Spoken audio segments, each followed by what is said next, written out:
मोदी जी डरे हुए हैं, क्योंकि मोदी जी को बात समझ आ गई है कि अब चोरी पकड़ी गई है और अब वो भाग नहीं सकते हैं।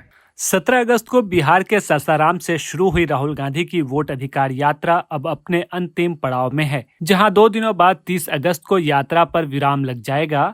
हालांकि इस यात्रा की शुरुआत एसआईआर और वोट चोरी के विरोध में हुई थी, लेकिन यात्रा के दौरान कांग्रेस ने बिहार में अपनी खोई हुई सियासी जमीन तलाशने का काम पूरा कर लिया। यात्रा जिन शहरों से गुजरी वहां कांग्रेस कार्यकर्ता उत्साहित दिखे। बीते 30-35 सालों में बिहार की सियासत में कांग्रेस कभी अहम भूमिका में नहीं रही।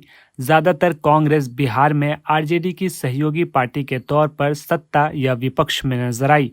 हालांकि चुनाव के नतीजों पर इस यात्रा का कितना असर पड़ेगा, यह अभी देखना बाकी है। अगर 15,000 वोट में सरकार और विपक्ष का फर्क हो सकता है, और हरियाणा में हमने देखा कि 20,000 वोटों के आसपास है, तो लाखों की बात कर रहे हैं और ये सिर्फ वोट काटने की बात है। लेकिन अभी ये वोट जोड़ेंगे, फर्जी वोट जोड़ेंगे, तो वो खेल बाकी है। कर्नाटका में हमने ये साबित किया है कि एक विधानसभा में 1 लाख फर्जी वोटर बनाए गए और उससे बीजेपी को फायदा हुआ। तो ये बड़े पैमाने पे फ्रॉड है, ये बड़े पैमाने पे वोट चोरी है, ये जनता के हर अधिकार पर हमला है, उनके भविष्य पर हमला है, उनके बच्चों के भविष्य पे हमला है। इसीलिए ये लड़ाई हम सड़क, बिहार की सदन, भारत की संसद, सुप्रीम कोर्ट और अभी वोटर अधिकार यात्रा के माध्यम से जनता की अदालत में लड़ रहे हैं। दिलचस्प बात यह है कि कांग्रेस और आरजेडी के बीच दूरी की वजह बने कन्हैया कुमार और पूर्णिया के सांसद पप्पू यादव की तेजस्वी से मुलाकात काफी अहम रही। कांग्रेस के लिए यह दोनों बिहार में काफी अहम कड़ी हैं, लेकिन बीते दिनों पटना की रैली में तेजस्वी और राहुल की ट्रक पर दोनों को एंट्री नहीं मिली, जिसके बाद आरजेडी का दोनों के लिए दरवाजा बंद माना गया। यात्रा इस मायने में तो सफल रही।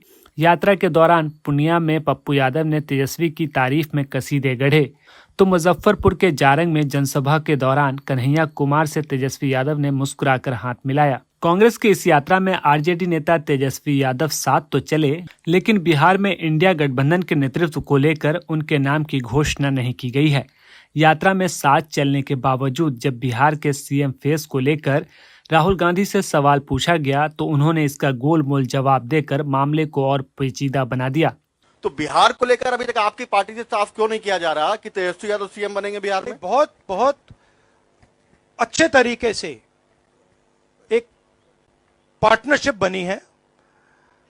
हम मतलब सारी की सारी पार्टियां एक साथ जुड़कर काम कर रही हैं, कोई टेंशन नहीं है और म्यूचुअल रिस्पेक्ट है, एक दूसरे की मदद हो रही है, तो मजा भी आ रहा है। आइडियोलॉजिकली हम अलाइंड हैं, पॉलिटिकली अलाइंड हैं, तो बहुत अच्छा रिजल्ट आएगा, मगर वोट चोरी को रुकना है। वहीं यात्रा में दूसरे प्रदेशों के नेताओं की शिरकत ने बिहार की सियासत को गंभीर बना दिया है। चाहे स्टालिन हो या अखिलेश यादव, दोनों इंडिया गठबंधन के अहम नेता हैं।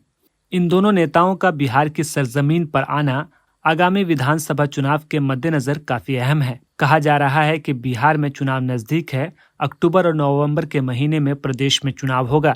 इससे पहले एसआईआर के मुद्दे पर बिहार में विपक्ष ने सरकार को घेरने की सफल कोशिश की है। मैं आपको स्टेट से कह रहा हूं, पूरे हिंदुस्तान में विधानसभा के चुनाव, लोकसभा के चुनाव चोरी किए जा रहे हैं और इनकी आखिरी साजिश यह है कि बिहार में एसआईआर करके नए वोटरों को जोड़कर, वोटरों को काटकर ये बिहार का चुनाव चोरी करें। और मैं और हम सब स्टेट से आपको कहने आए हैं कि हम इन्हें ये चुनाव चोरी नहीं करने देंगे।